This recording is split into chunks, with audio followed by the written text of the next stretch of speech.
बिस्मिल्लाहिर्रहमानिर्रहीम। स्टूडेंट्स, आज का जो हमारा टॉपिक है that is discharge tube experiment.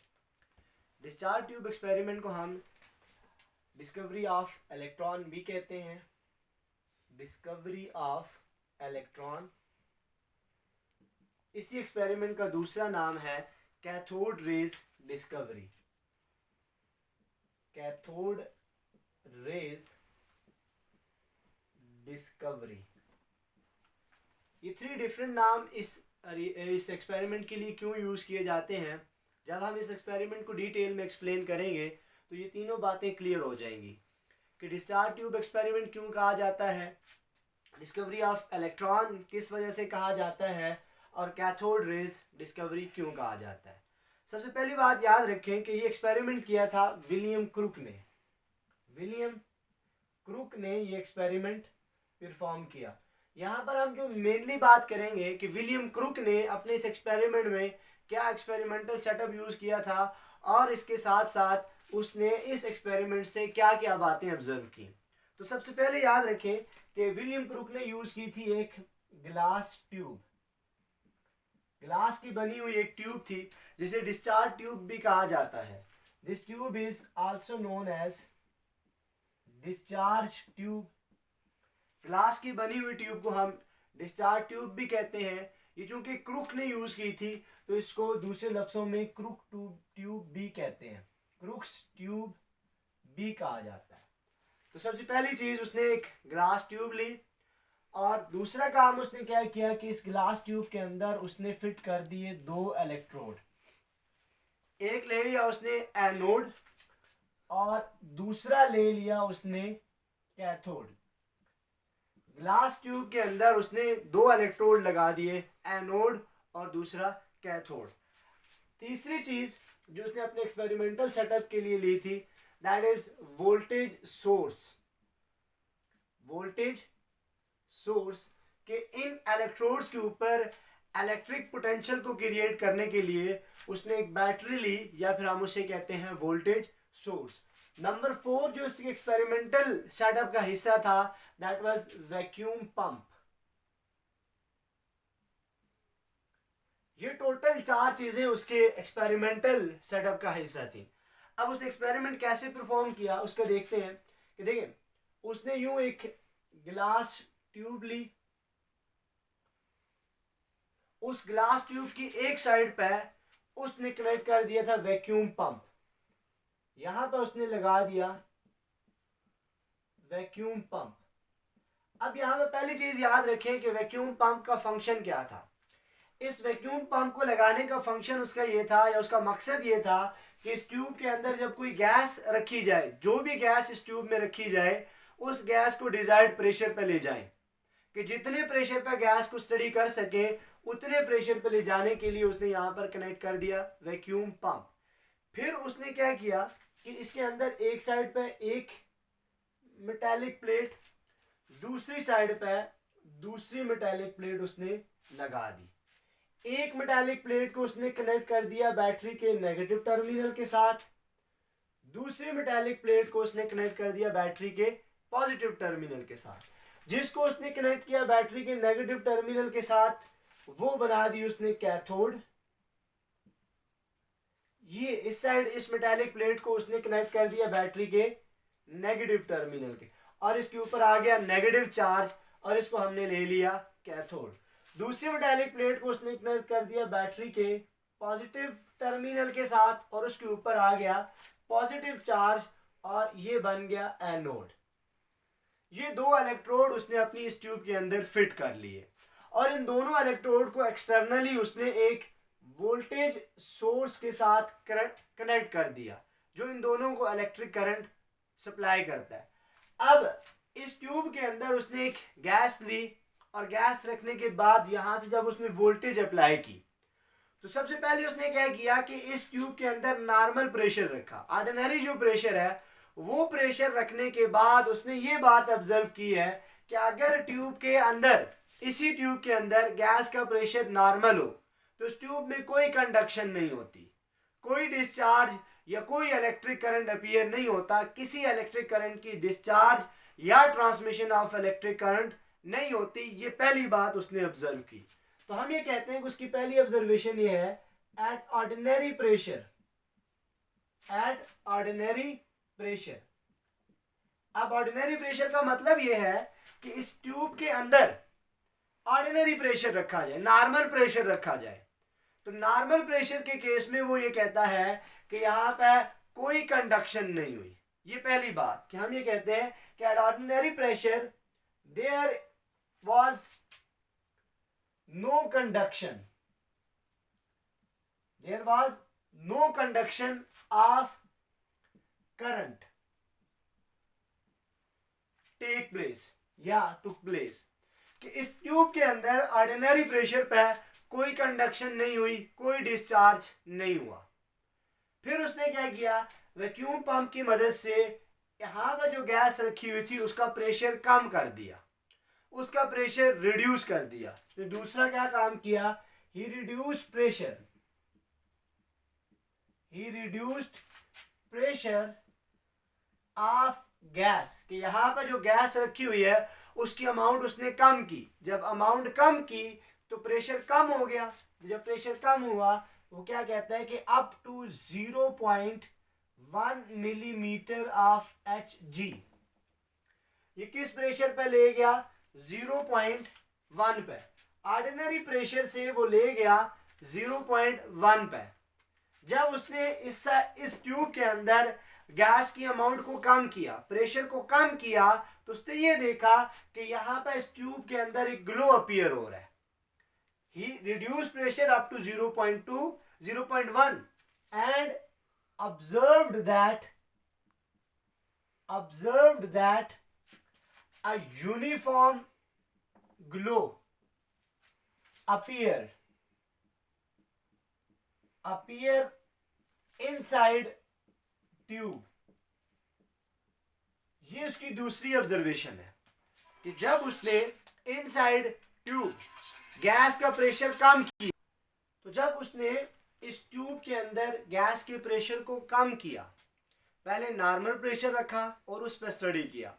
Normal pressure पर उसने ये देखा कि इस ट्यूब के अंदर कोई इलेक्ट्रिक करंट पास नहीं हो रहा, कोई कंडक्शन नहीं हो रही, कोई डिस्चार्ज नहीं हो रहा। लेकिन दूसरी दफ़ा उसने क्या किया कि उस प्रेशर को उसने कम किया, वैक्यूम पंप की मदद से प्रेशर को रिड्यूस करके 0.1 पे ले गया। जब प्रेशर कम हुआ तो उसने ये देखा कि इस ट्यूब के अंदर एक ग्लो अपीयर हो गया, एक रोशनी अपीयर हुई। और फिर उसके बाद जब ये ग्लो अपीयर हुआ तो उसने एक और काम किया, उसने इस प्रेशर को फर्दर रिड्यूस किया।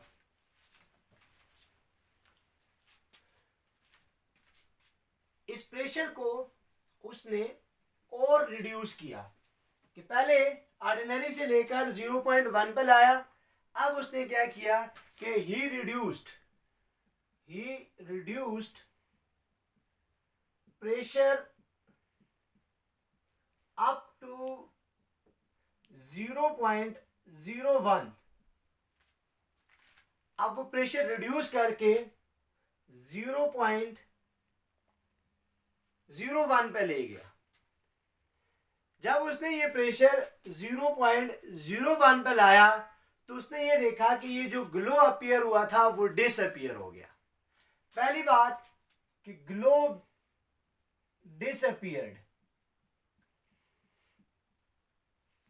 ये पहली ऑब्जर्वेशन उसकी हुई थी कि ट्यूब के अंदर जो ग्लो पहले नजर आ रहा था, जो रोशनी नजर आ रही थी या जो चमक नजर आ रही थी, वो क्या हो गई, डिसअपीयर हो गई। ये पहली ऑब्जर्वेशन। दूसरी बात वो क्या कहता है कि tube become dark, tube become dark. चूंकि पहले ग्लो था, ग्लो खत्म हुआ तो ट्यूब ने क्या हो जाना है, डार्क हो जाना है। ठीक है। तीसरी बात कि जैसे ही ग्लो डिसअपीयर हुआ तो उस टाइम उसने ये देखा कि यहां से कैथोड से कुछ रेज, बिल्कुल फेंट सी रेज यहां से ट्रेवल कर रही हैं एनोड की तरफ। ये उसकी असल ऑब्जर्वेशन थी। कि तीसरी बात जो उसने यहां पर ऑब्जर्व की कि सम फेंट रेज वर ट्रेवलिंग टूवर्ड एनोड, कि जब उसने प्रेशर को 0.01 पे लाया तो ये बात देखी कि इस कैथोड से कुछ रेस एनोड की तरफ जा रही हैं। ये टोटल 3 उसकी ऑब्जर्वेशन थी। पहली बात कि उसने नॉर्मल प्रेशर रख के डिस्चार्ज ट्यूब को स्टडी किया, और जब नॉर्मल प्रेशर उसने रखा तो उसने ये देखा कि इस ट्यूब के अंदर कोई कंडक्शन नहीं हो रही। उसने क्या किया कि उस प्रेशर को उसने कम किया। कितना कम किया? 0.1 पे ले गया। जब 0.1 पे ले जाया गया तो इस ट्यूब के अंदर ग्लो अपीयर हुआ, मतलब ये सारी ट्यूब रोशन हो गई। फिर उसने क्या किया कि इस प्रेशर को और कम किया। जब प्रेशर को 0.1 से और कम करके 0.01 पे लेके गया तो उसने ये कहा कि पहले जो ग्लो अपीयर हुआ था वो डिसअपीयर हो गया। जैसे ही ग्लो डिसअपीयर हुआ तो उसने ये देखा कि इस टाइम कैथोड से कुछ रेस एनोड की तरफ जा रही हैं। कैथोड से कुछ रेस एनोड की तरफ जा रही हैं, जिनको बाद अज़ां गोल्डस्टीन ने कैथोड रेस का नाम दे दिया। चूंकि उसने ये देखा कि रेस कैथोड से आ रही हैं, that is why he considered their origin has cathode. उसने इनके ओरिजिन को कैथोड कंसिडर किया और इन रेस को नाम दे दिया कैथोड रेस। इसी वजह से इस एक्सपेरिमेंट को हम कैथोड रेस डिस्कवरी भी कहते हैं। एक्सपेरिमेंट कैथोड रेस डिस्कवरी इसलिए कहलाता है कि क्योंकि गोल्डस्टीन ने ये कहा कि ये रेस कैथोड से जनरेट हो रही हैं और एनोड की तरफ जा रही हैं। That is why in this experiment this discovered cathode rays. ये टोटल उसकी 3 ऑब्जर्वेशन थी। अब यहाँ पे असल बात कि पहली बात कि यहाँ पे कंडक्शन क्यों नहीं हुई, एक बात वजह। दूसरी बात कि ये ग्लो क्यों अपीयर हुआ। जब प्रेशर उसने रिड्यूस किया तो इनसाइड ट्यूब ग्लो अपीयर होने की वजह। तीसरी बात कि जब प्रेशर और रिड्यूस किया तो ग्लो डिसअपीयर क्यों हुआ, क्या वजह हुई। अब इसको हम एक्सप्लेन करते हैं। ये इंतहाई इंपॉर्टेंट चीज़ है कि आपको एक कॉन्सेप्ट के बैक जो डिटेल है वो आनी चाहिए। कि हम आसान लफ्ज़ों में ये कह दें कि पहले ग्लो अपीयर नहीं हुआ, फिर ग्लो अपीयर हुआ और फिर ग्लो डिसअपीयर हो गया। ये तो जस्ट लाइक एक स्टोरी होगी, एक कहानी होगी। लेकिन साइंस का स्टूडेंट होने के नाते आपको जो असल कॉन्सेप्ट है इसके बिहाइंड वो आपको पता होना चाहिए कि ये आया शुरू में कंडक्शन क्यों नहीं होती, फिर ग्लो कैसे अपीयर हुआ और फिर उसके बाद ग्लो डिसअपीयर कैसे हुआ। हम इसको एक्सप्लेन करते हैं। सबसे पहली बात याद रखें कि जब उसने प्रेशर को नॉर्मल रखा, एक गैस लेकर इनसाइड ट्यूब प्रेशर नॉर्मल रखा, तो उसने ये कहा कि यहाँ पे कोई कंडक्शन नहीं हो रही, इस ट्यूब के अंदर कोई कंडक्शन नहीं हो रही। इसकी वजह बिल्कुल सिंपल से ये है कि जब इस ट्यूब के अंदर गैस की अमाउंट बहुत ज़्यादा होगी, और गैस होती है non conductor, even high voltage apply करने के बावजूद यहाँ से इस टाइम उसने 5000 वोल्टेज अप्लाई की। 5000 वोल्टेज अप्लाई करने के बावजूद उसने ये देखा कि यहाँ पर कंडक्शन नहीं हुई। वजह क्या थी? वजह यही थी कि गैस इनसाइड जो ट्यूब होती है वो नॉन कंडक्टर होती है। अब हाई वोल्टेज अप्लाई करने के बावजूद अगर एक आध मालिक्यूल आयोनाइज भी हो जाता है, लेकिन उसकी एक्साइटेशन या डी एक्साइटेशन ऑब्जर्वेबल नहीं रहती। तो ये वजह होती है कि नॉर्मल प्रेशर के ऊपर गैस के नॉन कंडक्टर होने की वजह से कोई कंडक्शन नहीं होती, ये बात। अब जब उसने प्रेशर को कम किया तो इस ट्यूब के अंदर जो गैस मॉलिक्यूल है वो कम हो गए। जब कम हुए तो उनकी जो मौजूद थे उनकी आयोनाइजेशन आसान होगी। देखें, हम ये कहते हैं फॉर एग्जांपल, हम ये कहते हैं कि ये प्लेट है एक और ये प्लेट है दूसरी, जैसे हमने वहां पे लगा दी। अब देखो, सपोज कि ये प्लेट है पॉजिटिव, ये प्लेट है नेगेटिव। जब हमने इनको एक्सटर्नल सोर्स के साथ कनेक्ट कर दिया और इनके ऊपर इलेक्ट्रिक करंट आ गया, अब हम कहते हैं कि इसके बीच में हमने कोई भी मॉलिक्यूल रख दिया, ये उसका न्यूक्लियस, ये उसके इलेक्ट्रॉन्स। अब इनकी इंटेंसिटी या इनकी पोटेंशियल के बहुत ज्यादा हाई होने की वजह से क्या होगा, ये प्लेट इस न्यूक्लियस को अपनी तरफ खींच रही होगी और ये पॉजिटिव प्लेट इस इलेक्ट्रॉन को अपनी तरफ खींच रही होगी। जब इनकी वोल्टेज, इनकी पोटेंशियल बहुत ज्यादा होगी तो ये प्लेट्स क्या करेंगी, इस इलेक्ट्रॉन को यहां से निकाल देंगी, न्यूक्लियस के इन्फ्लुएंस से या एटम से वो इलेक्ट्रॉन निकल जाएगा और वो एटम या वो मॉलिक्यूल गैस का आयोनाइज हो जाएगा। अब क्या होगा कि इलेक्ट्रॉन नॉकआउट हो गया, इनसाइड ये जो रह गया ये सारा एटम पॉजिटिवली चार्ज बन जाएगा। अब उस ट्यूब के अंदर हमारे पास क्या आ गया, नेगेटिवली चार्ज इलेक्ट्रॉन और पॉजिटिवली चार्ज उसका बाकी रिमेनिंग पार्ट रह जाएगा। अब चूंकि इसके ऊपर बहुत ज्यादा हाई वोल्टेज अप्लाई की गई है, ये बहुत ज्यादा हाई वोल्टेज के साथ इस इलेक्ट्रॉन को उस तरफ रिपेल करेगा और ये इतनी ही वोल्टेज के साथ इस इलेक्ट्रॉन को अपनी तरफ खींचेगा। ये इलेक्ट्रोड इस इलेक्ट्रॉन को रिपेल कर रहा है और ये इलेक्ट्रोड इस इलेक्ट्रॉन को अपनी तरफ खींच रहा है। अब चूंकि ये बिल्कुल खाली तो नहीं है, जैसे ये इलेक्ट्रॉन इस हाई स्पीड के साथ उधर मूव करेगा तो इसके रास्ते में मॉलिक्यूल आएंगे, गैस के मॉलिक्यूल हैं। अब ये इलेक्ट्रॉन हाईली एनर्जेटिक होने की वजह से जब आगे की तरफ मूव करेगा तो बीच वाले मॉलिक्यूलों के साथ टकराने से ये उन मॉलिक्यूल में उनके इलेक्ट्रॉनों की एक्साइटेशन कॉज करेगा। देखिए इसको यूं समझे, हम इसको यूं एक्सप्लेन करेंगे। फॉर एग्जांपल यहां से एक हाईली एनर्जेटिक इलेक्ट्रॉन आ रहा है और इसके बीच में कोई भी मॉलिक्यूल आता है, उसके इलेक्ट्रॉन्स यूं अरेंज्ड हैं।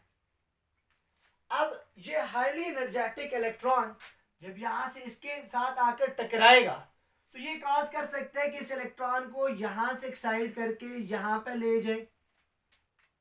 ये लो लेवल से इलेक्ट्रॉन एक्साइट होके हाई लेवल पे चला जाए। अब जैसे ये इलेक्ट्रॉन इस हाई लेवल पे जाएगा और ये अपने शेल्स की या एनर्जी लेवल के डिफरेंस के बराबर एनर्जी को एब्जॉर्ब करेगा। अब वो एनर्जी जब ये एब्जॉर्ब करेगा तो ये एक्साइट होके हाई लेवल पे चला जाएगा। हाई लेवल पे जाने के बाद ये अनस्टेबल हो जाएगा।